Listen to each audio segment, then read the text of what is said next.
Bienvenidos y bienvenidas todas y todos a este nuevo contacto con la otra mirada educativa. En esta oportunidad conversaremos desde el DF México con Manuel Gil Antón. Manuel es doctor en ciencias con especialidad en metodología y teoría de la ciencia, egresado del Centro de Investigaciones y Estudios Avanzados CIENESTAP en 1995. Además, es maestro en Ciencias Sociales con especialidad en Sociología en la Facultad Latinoamericana de Ciencias Sociales Flaxo, sede México, en este caso en 1986. Entre 1981 y 2010 fue profesor e investigador en la Universidad Autónoma Metropolitana y actualmente, desde el 2010, ingresa al Centro de Estudios Sociológicos del Colegio de México. Manuel Gil Antón es un referente a la hora de valorar todo el debate de la reforma educativa mexicana en el presente. Bienvenido, Manuel, a este contacto con la otra mirada educativa. Manuel, tú eres uno de los que ha opinado con mayor fuerza sobre el tema de las reformas educativas actuales en México. Si te pidiéramos que caracterizaras cuál es el estado actual del debate en materia educativa en México, ¿qué nos dirías? Bueno, a mí me parece que indudablemente México requiere una reforma educativa. 4 o 5 datos muy elementales. Entre 15 y 64 años de edad, los mexicanos entre 15 y 64 años de edad, hay 6 millones de compatriotas analfabetas, 10 millones que no terminaron la escuela primaria de 6 grados acá, y hay también, digamos, otros 12 que no terminaron la escuela secundaria cuando ya era obligatoria. Si tenemos un rezago educativo que, según cifras diferentes, se acerca, lo más confiable, a 32 millones de mayores de 15 años, ¿no? Es decir, 16 sin secundaria, 6 sin primaria y 6 analfabetos. Y conste que para considerar a alguien analfabeto en México, la pregunta censal es: ¿sabe usted leer o escribir un recado? Si contesta que no, clasifica como analfabeto. Por otro lado, nosotros tenemos que, ya que terminan los 12 años de escolaridad obligatoria, que son 6 de primaria y 3 de secundario, el 60% de los muchachos que terminan la escuela no tienen condiciones de lectoescritura y cálculo elementales. De tal manera que, para poner un panorama general, tenemos un enorme rezago educativo. Segundo, si estás en la escuela o te vas de la escuela o la escuela te va, es decir, te expulsa, digamos, por falta de condiciones, parece ser que aprender es un volado, echar una moneda al aire, y está muy asociada el analfabetismo a la población indígena y adulta y mujer, y los muchachos que no aprenden a leer y escribir durante 12 años de escolaridad se asocia mucho a la desigualdad social. Para desgracia nuestra, en México, origen es destino, y, para decirlo más duro, estamos en una situación de desigualdad tal que ya importan más los conocidos. Entonces, frente a ese panorama, obviamente México requiere una reforma educativa. Segundo punto sería decir qué tipo de reforma educativa se planteó el presidente Enrique Peña Nieto. La reforma educativa tenía un eslogan, una frase que decía que la reforma educativa quería recuperar la rectoría del Estado en la educación, porque la había perdido. En realidad, desde hace medio siglo, los gobiernos federales y los gobiernos estatales habían pactado con el Sindicato Nacional de Trabajadores de la Educación y con sus diversas secciones en el país una especie de cogobierno del sistema educativo que algún experto llamó una relación atípica entre el sindicato, que tendría que ser el garante y el que procurara, digamos, procurara el máximo interés profesional del magisterio, convertido en autoridad, y la autoridad educativa medio convertida en negociadora de paz social, no de mejoría educativa. Tenemos 1.200.000 profesores de la escuela primaria y secundaria, a los que se añaden otros 300.000 para hacer 1,5 millones de la escuela media, que es la previa a la superior. Es decir, el contingente de profesores mexicanos es enorme para 105 millones de habitantes. Ahora, la idea de retomar la rectoría de la educación era porque el gobierno argumentaba que había sido, digamos, secuestrada por parte del sindicato. En realidad, los que tenemos un poquito más de años aquí, sabemos que más que una blanca paloma educativa, la Secretaría de Educación Pública, y un enorme halcón, el sindicato, fue un pacto corporativo muy a la mexicana, muy al estilo del PRI, para asegurar control político, paz social y beneficios mutuos. Entonces, digamos, tenemos un primer punto, un rezago educativo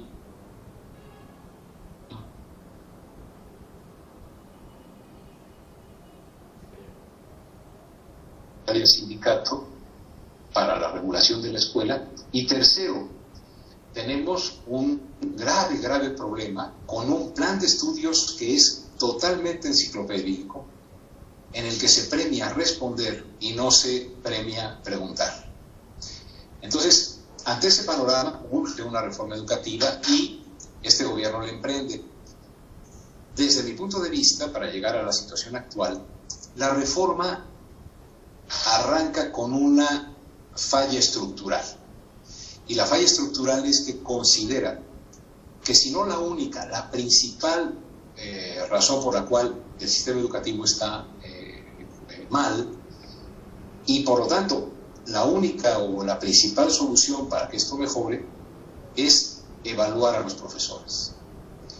Y la reforma se ha ido agotando en evaluar a los profesores. La Constitución fue modificada para que cada 4 años sea evaluado cada profesor.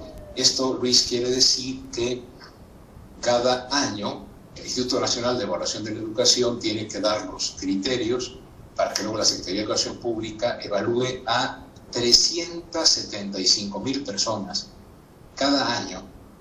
Y esta magnitud ha conducido a que la evaluación, que es un valor sin duda, se esté reduciendo mucho a una examinación, y luego a una examinación bastante pobre en la capacidad de decirnos cómo es la práctica docente real del profesor.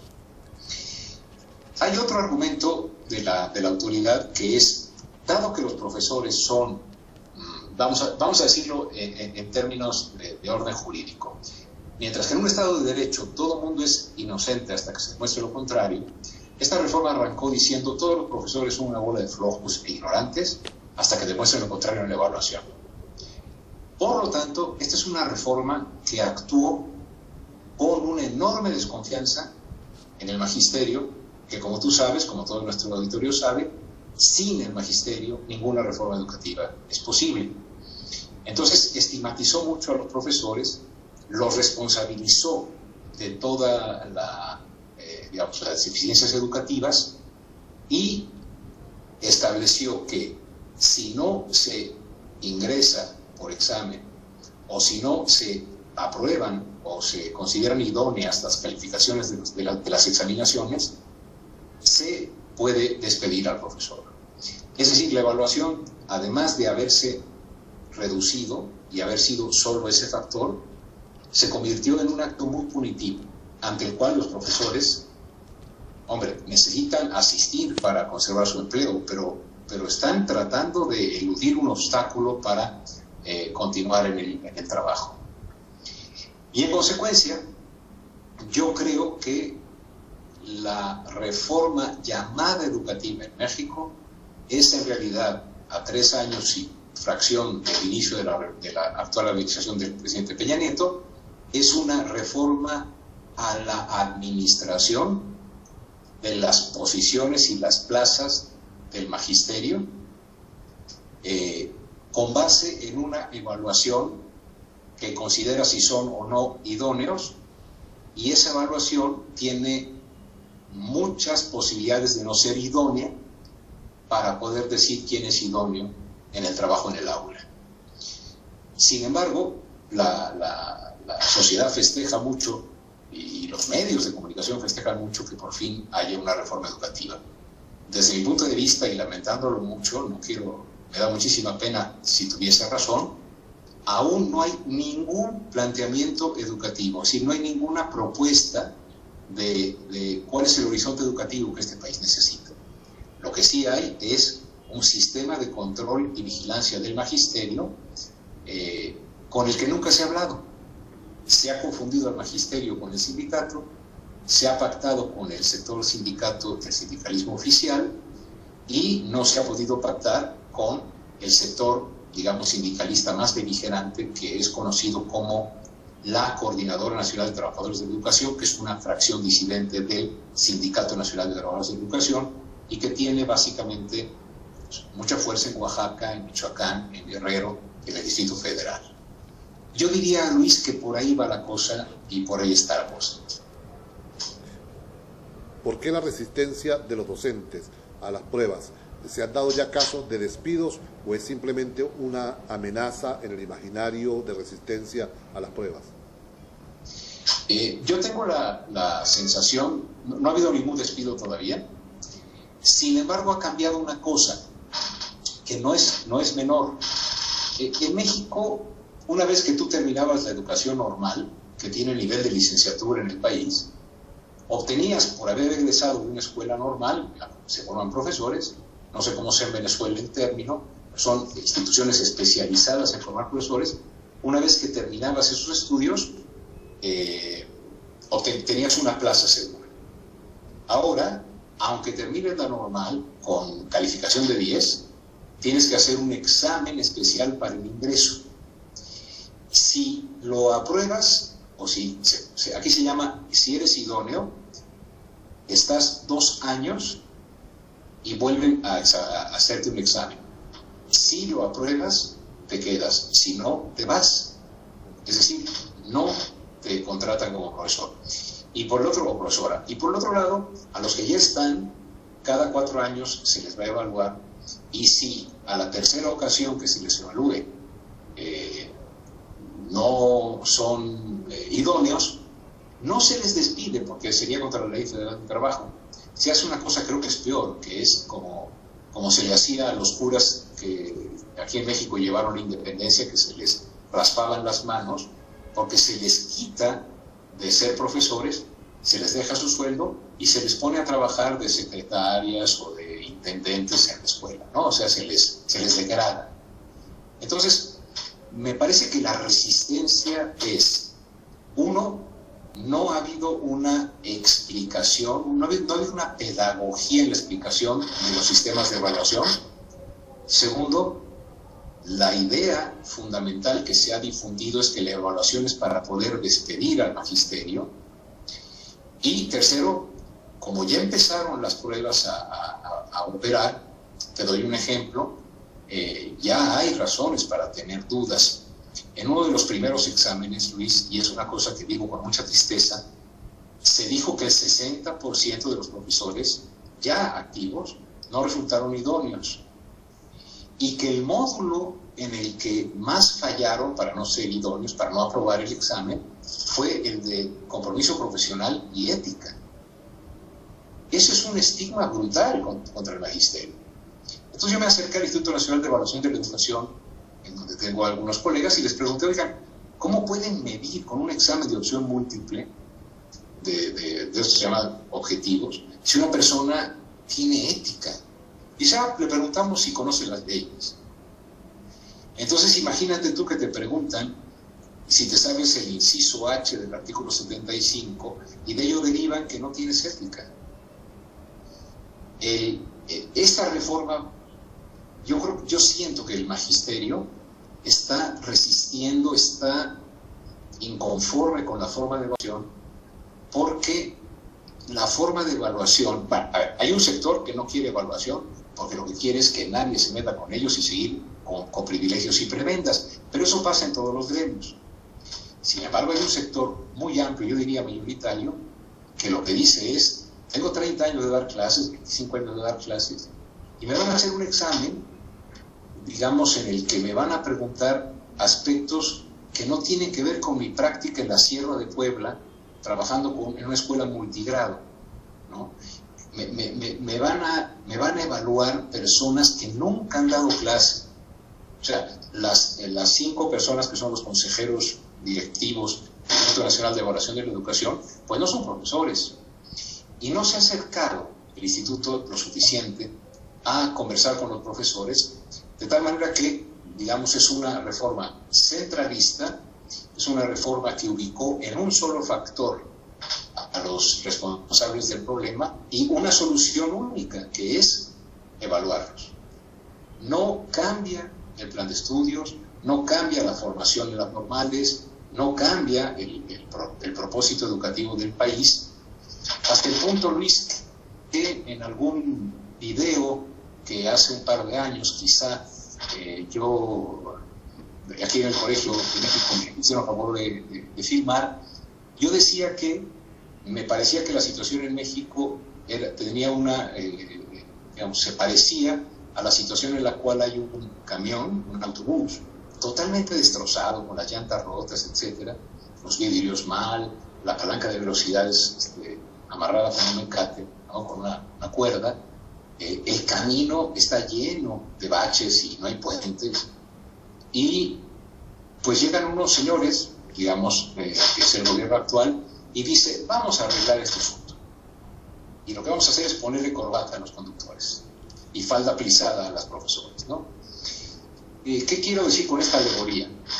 El sistema educativo mexicano, desde hace 50 años, ha estado orientado al control político más que al aprendizaje. A pesar de ello, se aprende, pero no lo suficiente. El camino todo destrozado es la desigualdad educativa.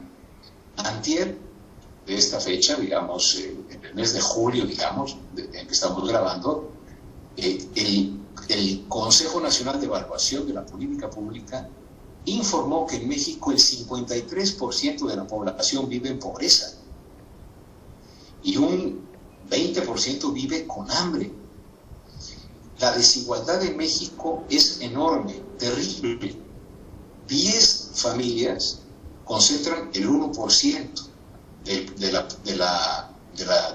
PIB nacional, y el 10% más rico concentra el 40% de la riqueza, y el resto, el 90%, se distribuye también desigualmente el 60% restante. Entonces el camino es esa enorme desigualdad, además con escuelas en las cuales hace falta agua, hace falta electricidad. Es decir, la situación del sistema y de su contexto es terrible. De tal manera que pensar que la única solución es evaluar a los profesores es no saber nada de educación. No porque la evaluación no sea necesaria. Segundo, no porque no sea muy importante la función de los profesores. Pero los que sabemos tantito de educación sabemos que, como nadie enseña nada, solo aprende el que aprende. El aprendizaje surge de una relación entre un grupo de profesores y un grupo de estudiantes, mediado por un programa de estudios inteligente. Y en la generación de ambientes de aprendizajes donde de repente un chiquillo dice, ándale, ya le entendí el teorema de Pitágoras, ¿no? El eureka de Arquímedes. Es decir, la producción de ambientes de aprendizaje no dependen solo del maestro, aunque sí es necesario que el profesor sepa de su materia. Aquí hay una frase que me gusta mucho decir: no es el mejor profesor el que tiene el dominio de toda su materia, el que sabe todas las matemáticas, sino aquel que tiene el dominio pedagógico del contenido que tiene que enseñar. Y como aquí se ha despreciado muchísimo la docencia, cualquiera puede dar clases. El que sabe hace, el que no sabe enseña. Se ha despreciado el oficio, se ha estigmatizado al magisterio, se le ha dicho que él tiene la culpa de todo, que la solución es que se evalúe constantemente y no se modifica el plan de estudios, no se modifica la infraestructura, no se modifican la formación y las normales, el magisterio está yendo a las evaluaciones, Luis. Se presentaron 151,000 para promoción y alrededor de 58,000 para obtener puestos de dirección y supervisión, pero van con terror. Digamos, estuve en una reunión en las normales y estaban haciendo ejercicios para contestar el examen. Y cuando veían la pregunta, decían, pues yo creo que la correcta es la opción B. Y decía el que ayudaba a formarlos para presentar el examen, le decía, no, maestra, no piense usted en lo que es correcto, piense usted en lo que el Instituto Nacional de Elaboración de la Educación quiere que usted conteste. En síntesis, si la evaluación del magisterio tiene tanto peso y luego tanto impacto, es muy probable que entonces, por inercia, la formación en las escuelas normales se concentre en, o sea, el currículum de las escuelas normales sea preparar a las personas para pasar el examen. Igual que está pasando en el mundo. Es tan fuerte lo que sacas en PISA que muchos de los proyectos educativos de los países son mejorar la calificación en PISA. Y eso no puede ser un proyecto educativo. Un proyecto educativo es construcción de conocimiento, construcción de ciudadanía, construcción de gente que pregunta y critica. Yo creo que esa es la razón de la resistencia a la evaluación. Ahora, esta reforma se comienza con la llegada al poder del presidente Peña Nieto, o podríamos decir que tiene unos antecedentes con el periodo panista. ¿Cómo se vincula lo que hizo el gobierno del PAN y ahora? A ver, a mí me parece que podemos distinguir tres periodos, ¿no? Más o menos de 60 hasta el 2000, con el predominio del PRI, hubo este pacto corporativo entre el CEP, la Secretaría de Educación Pública, el Ministerio de Educación, digamos, y el Sindicato Nacional de Trabajadores de la Educación. Poderosísimo, poderosísimo. La dirigencia de ese sindicato, digamos, representada, si quieren ustedes, como un ícono en la profesora Elvester Gordillo, es una señora que tenía una casa en San Diego, que solo usaba bolsas de 40, 50 mil pesos, etcétera, ¿no? Bueno, ese vínculo corporativo y corrupto duró hasta el 2000. El PAN gobierna con Fox de 2000 a 2006 y con el presidente Calderón de 2006 a 2012. Lejos de cambiar eso, el Partido Acción Nacional, que era el que estaba convocado porque lo fundaron algunos de los 7 sabios de los años 20 y 30 en México, como Gómez Morín, etc., en vez de corregir esa situación, se apoya en el sindicato, sobre todo porque el sindicato le dice que por su apoyo ganó la presidencia. Entonces el PAN lleva hasta el extremo la entrega de la Secretaría de Educación Pública al sindicato. Un solo ejemplo. En el sexenio pasado, en el de Calderón, el subsecretario de Educación Básica, es decir, el viceministro que se encarga de Educación Básica, fue el yerno de Elvester Gordillo, que era la dirigente nacional del sindicato. Hasta ese nivel llevó el PAN la entrega de la SEP. Don Pablo Latapí, que en paz descanse, decía que él nunca había visto tal nivel de abyección de la autoridad educativa.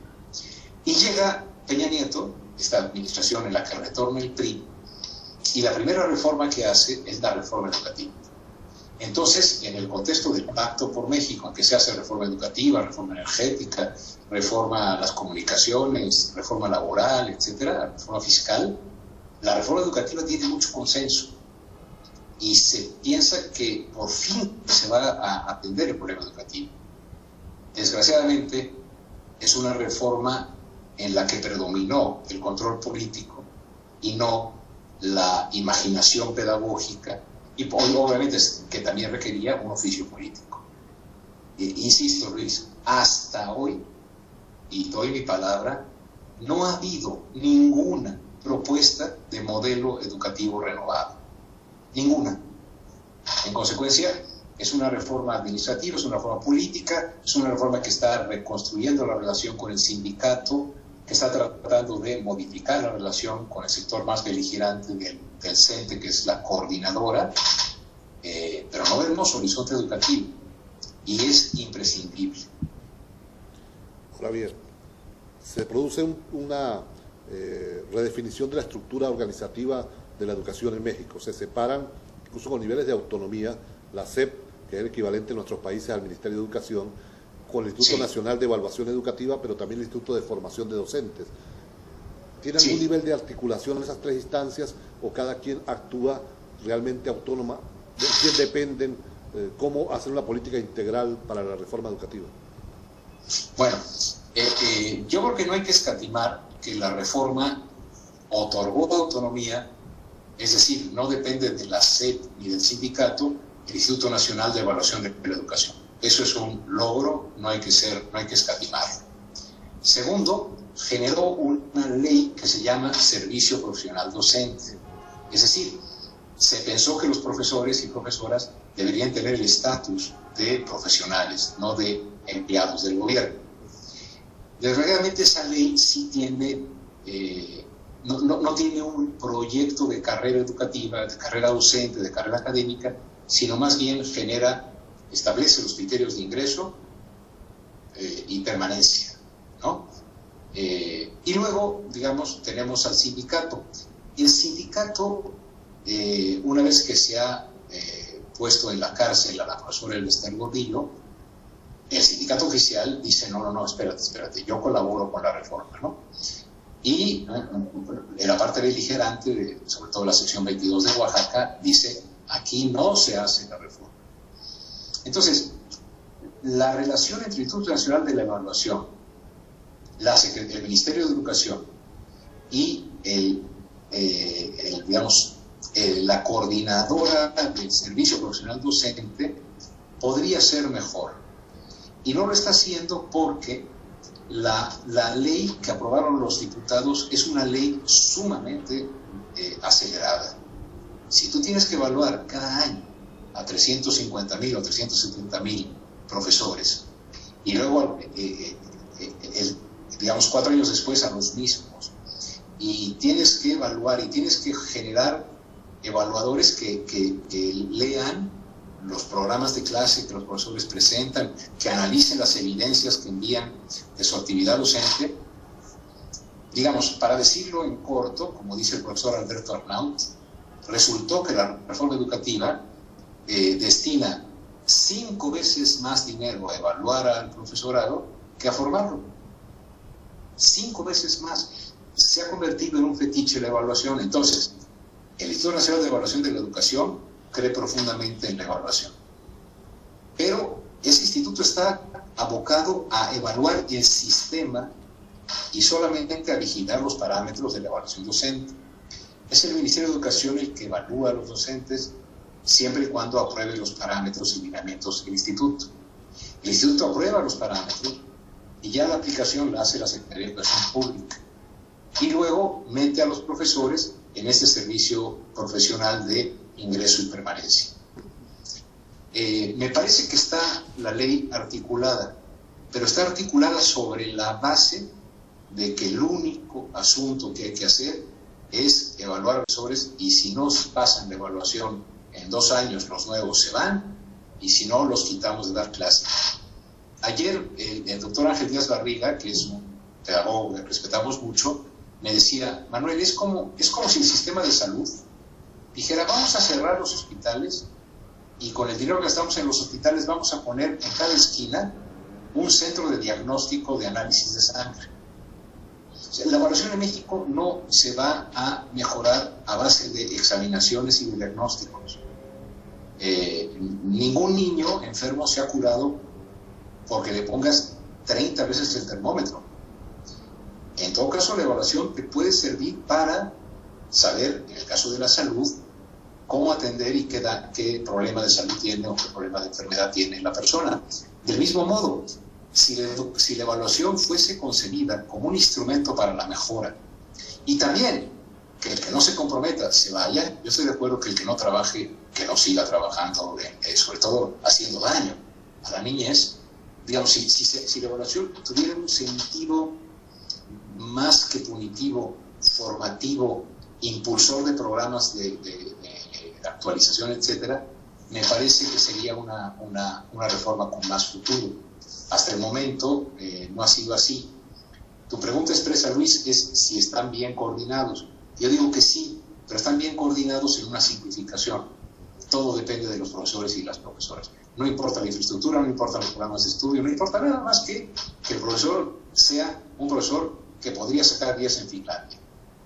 Tenemos a México, México no es Finlandia, tenemos una desigualdad brutal, y todos los estudios que yo conozco como sociólogo en educación, que es lo que me apasiona a mí ser, afirman que al menos el 40% de la variación del rendimiento escolar está correlacionado con la desigualdad social, con las condiciones de origen social. México, si quiere hacer una reforma educativa, tiene que dejar de dar la mejor educación a los que menos la necesitan y la peor a los que más la necesitan, para invertir los términos y darles buena educación a todos, ¿no? Pero no remedios de educación a los más pobres, los indígenas, los que viven en comunidades más aisladas. Desde fuera de México se percibe que el futuro de la reforma educativa está muy asociado a la correlación de fuerzas de los futuros meses entre el sindicato, la coordinadora Mexicanos Primero con todos los medios de comunicación y el gobierno en marco de elecciones concretas. ¿Cuál es tu valoración? ¿Quién va a ganar o cuál es la tensión actual en esa correlación de fuerzas? ¿Hacia dónde apunta la mayor acumulación? Bueno, por un lado, no hay que despreciar el poder que tienen los medios en esta reforma, porque han generado una mirada sobre el magisterio en la cual la mayoría son unos rijosos, feos. Ha habido clasismo y racismo en la mirada que los medios han construido del personal académico, del personal docente del país. Eso es algo muy grave. Han estigmatizado al magisterio. Entonces, los medios son importantes porque jalan a la opinión pública, y la opinión pública puede impulsar al gobierno a no tener ya una voluntad tan negociadora como una, digamos, actitud más de enfrentamiento. Y por otro lado, la coordinadora que tenía por convenio con el gobierno el Instituto de Educación Pública del Estado de Oaxaca, el IEPO, que acaba de ser modificado, yo creo que no se va a quedar quieto.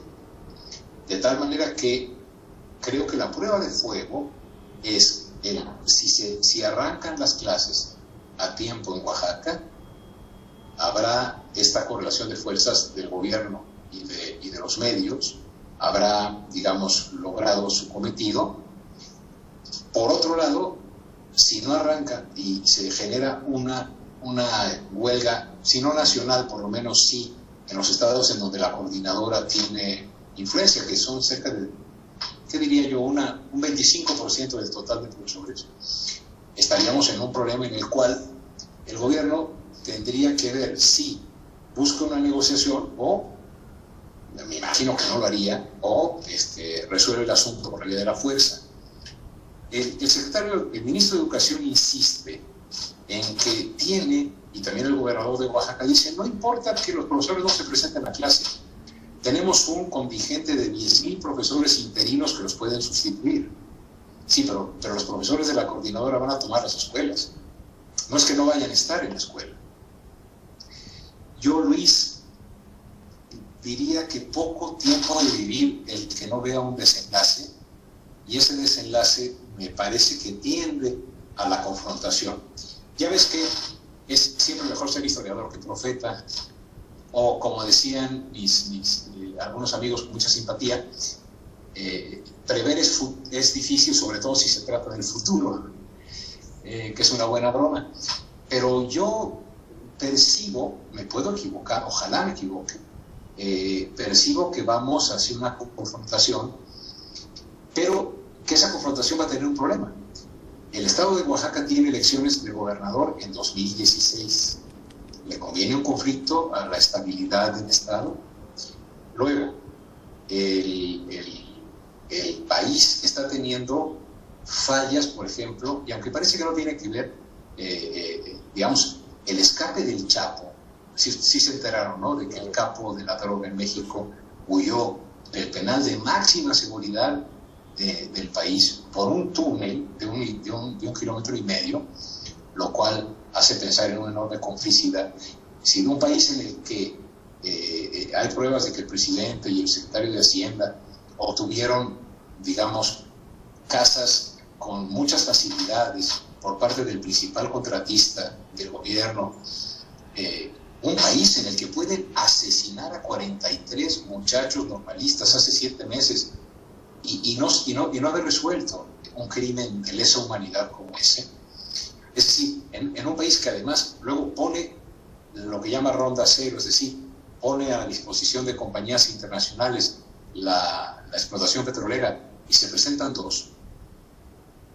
Una situación económica que, conforme los norteamericanos hacen las tasas de interés, nos va a pegar muy duro.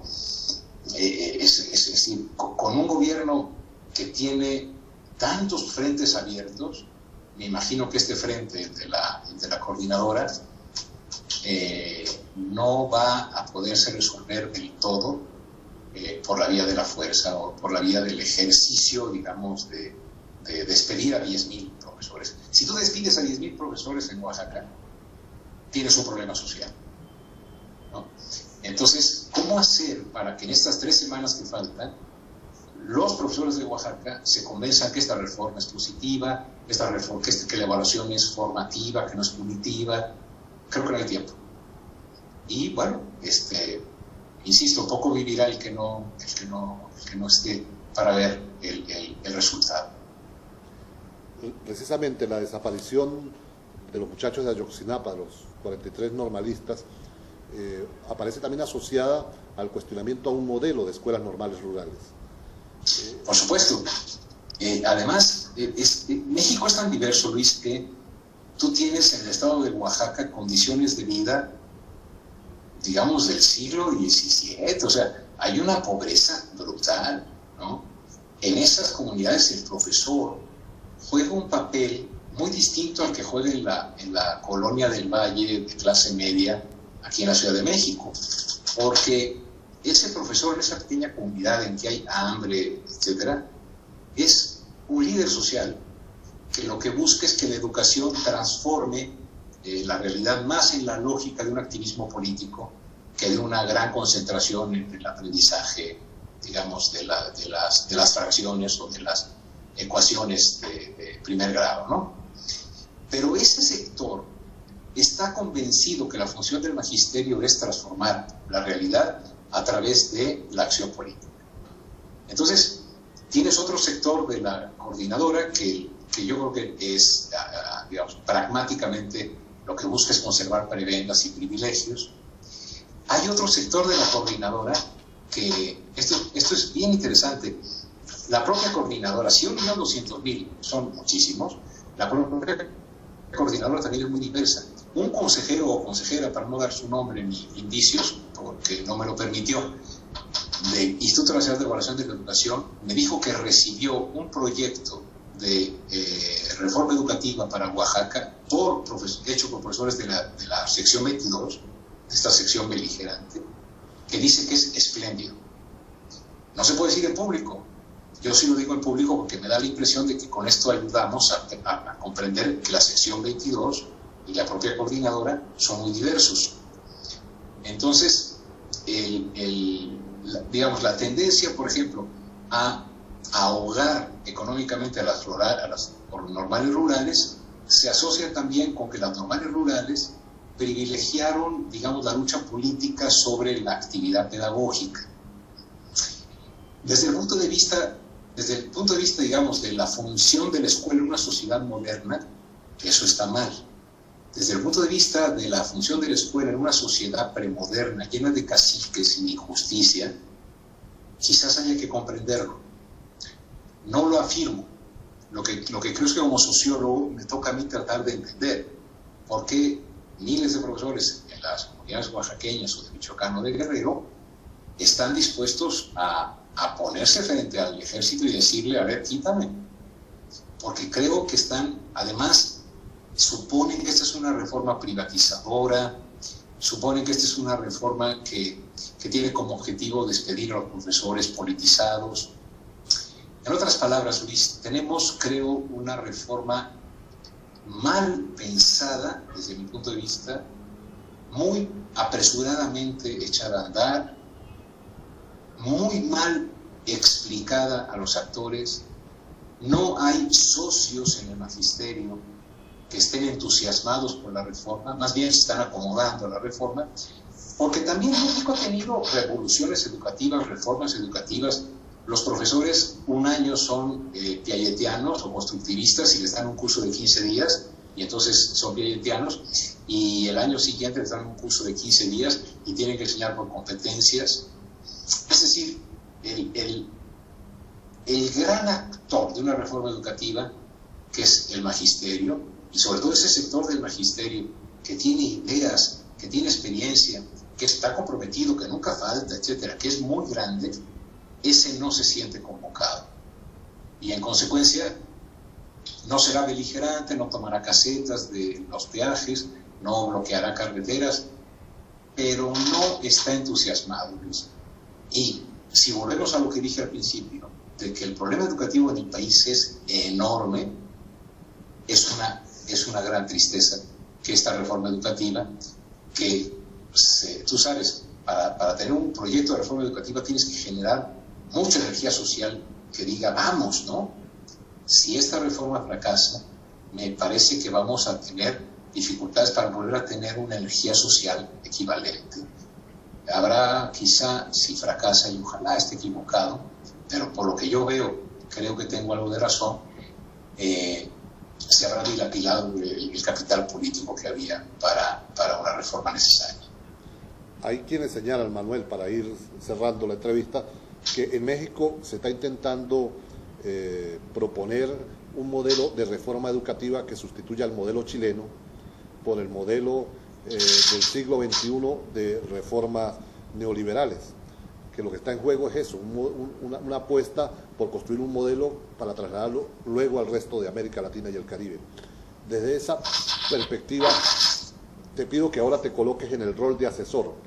¿Cuál serían 3 lecciones o 3 recomendaciones tuyas para quienes emprendan en el futuro los sistemas educativos en América Latina, que emprendan reformas para no cometer los errores que pudieron haberse cometido inicios en México? Sí, atreviéndome a hacerlo y con base quizá también hay un libro fabuloso de una autora que, si no me equivoco, se apellida Radetich, que escribió en Estados Unidos, que dice que cuando tuvo que sacar las cosas de su oficina para que la pintaran, cuando regresó quiso poner las cosas en orden y se dio cuenta de que todo lo que había defendido había sido en contra del modelo educativo fundamental de los Estados Unidos. Y dijo, evaluar a los profesores de forma masiva no mejora la educación. Evaluar a los niños y conforme a su resultado darle dinero a los profesores no resuelve el problema, ¿no? Distribuir a mansalva tabletas electrónicas o computadoras, etcétera, no resuelve el problema. Yo creo que México, y ojalá América Latina no lo haga, pero yo sugeriría a todos mis compatriotas de región, ¿no? que somos ciudadanos del mundo y especialmente de Latinoamérica o Iberoamérica, yo creo que lo que hay que tratar de hacer es impedir que la evaluación se convierta en una especie de espada de Damocles, porque entonces genera temor, el temor genera ajuste, y el ajuste lo que genera es, digamos, anula la creatividad para ajustarse al tipo de evaluación. Entonces, yo creo que sí, la evaluación es necesaria, pero se necesitaría ubicarla en su lugar, y no es el corazón de la reforma, es parte de la reforma. Segundo, yo creo que hay que ya empezar a dudar de digamos, de que los resultados que nos dan los exámenes objetivos de opción múltiple, los de ovalitos que la gente llena, hay que empezar a dudar de su confiabilidad y validez. Y yo diría, me pediste 3.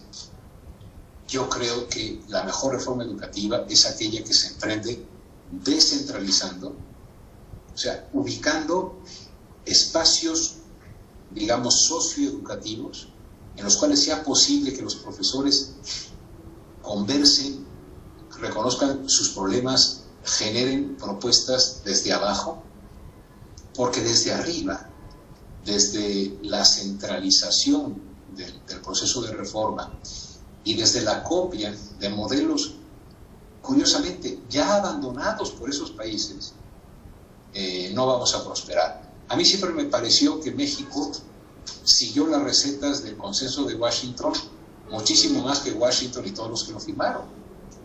Y tenemos una crisis de hace 25 años en que no hay empleo, en que tenemos 53% de personas en la pobreza. En el combate a las drogas, nosotros ponemos los muertos y ellos liberan la marihuana en muchos estados. Yo creo que tenemos que pensar en mirar hacia Latinoamérica, recoger la crítica a la reforma chilena, que sí existe, ¿no? Y pensar en que una reforma educativa es un asunto que, más que llevar los ciclos de los gobiernos, lleva los ciclos de las generaciones. Entonces yo creo que hay que tratar de hacer propuestas que abran el espacio al talento y que no pretendan unificar el talento desde las oficinas centrales de los ministerios de educación. Hoy en La Otra Mirada Educativa contamos con la opinión, el análisis y la perspectiva de Manuel Gil Antón, integrante del Centro de Estudios Sociológicos del Colegio de México.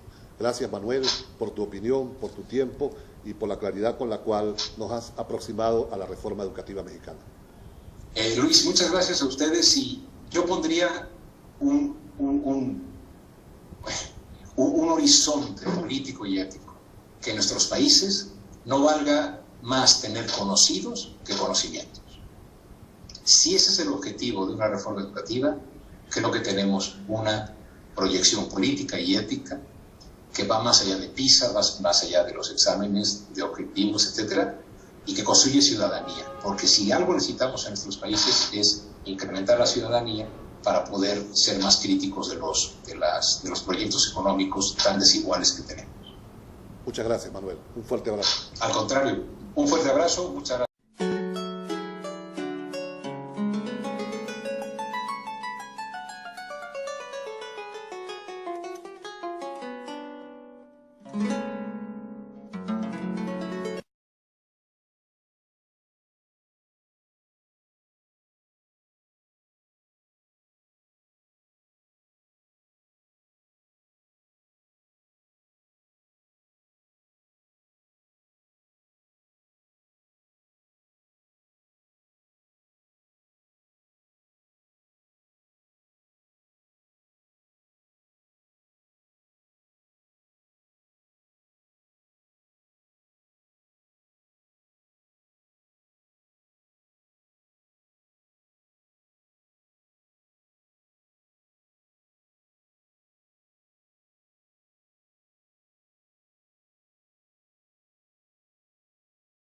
Bienvenidos y bienvenidas todas y todos a este nuevo contacto con La Otra Mirada Educativa.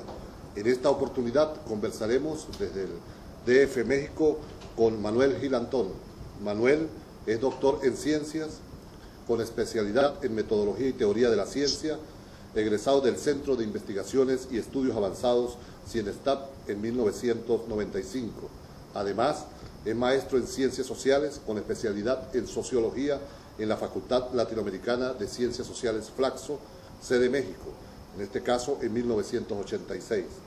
Entre 1981 y 2010 fue profesor e investigador en la Universidad Autónoma Metropolitana y actualmente, desde el 2010, ingresa al Centro de Estudios Sociológicos del Colegio de México. Manuel Gil Antón es un referente a la hora de valorar todo el debate de la reforma educativa mexicana en el presente. Bienvenido, Manuel, a este contacto con La Otra Mirada Educativa. Manuel, tú eres uno de los que ha opinado con mayor fuerza sobre el tema de las reformas educativas actuales en México. Si te pidiéramos que caracterizaras cuál es el estado actual del debate en materia educativa en México, ¿qué nos dirías? Bueno, a mí me parece que indudablemente México requiere una reforma educativa. 4 o 5 datos muy elementales. Entre 15 y 64 años de edad, los mexicanos entre 15 y 64 años de edad, hay 6 millones de compatriotas analfabetas, 10 millones que no terminaron la escuela primaria de 6 grados acá, y hay también, digamos, otros 12 que no terminaron la escuela secundaria cuando ya era obligatoria. Si tenemos un rezago educativo que, según cifras diferentes, se acerca, lo más confiable, a 32 millones de mayores de 15 años, ¿no? Es decir, 16 sin secundaria, 6 sin primaria y 6 analfabetos. Y conste que para considerar a alguien analfabeto en México, la pregunta censal es: ¿sabe usted leer o escribir un recado? Si contesta que no, clasifica como analfabeto. Por otro lado, nosotros tenemos que, ya que terminan los 12 años de escolaridad obligatoria, que son 6 de primaria y 3 de secundario, el 60% de los muchachos que terminan la escuela no tienen condiciones de lectoescritura y cálculo elementales. De tal manera que, para poner un panorama general, y la autoridad educativa medio convertida en negociadora de paz social, no de mejoría educativa. Tenemos 1.200.000 profesores de la escuela primaria y secundaria, a los que se añaden otros 300.000 para hacer 1,5 millones de la escuela media, que es la previa a la superior.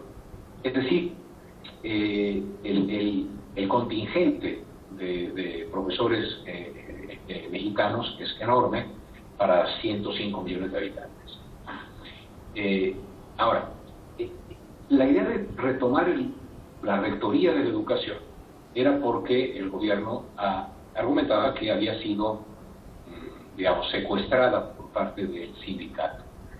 En realidad, los que tenemos un poquito más de años aquí, sabemos que más que una blanca paloma educativa, la Secretaría de Educación Pública, y un enorme halcón, el sindicato, fue un pacto corporativo muy a la mexicana, muy al estilo del PRI, para asegurar control político, paz social y beneficios mutuos. Entonces, digamos, tenemos un primer punto, un rezago educativo.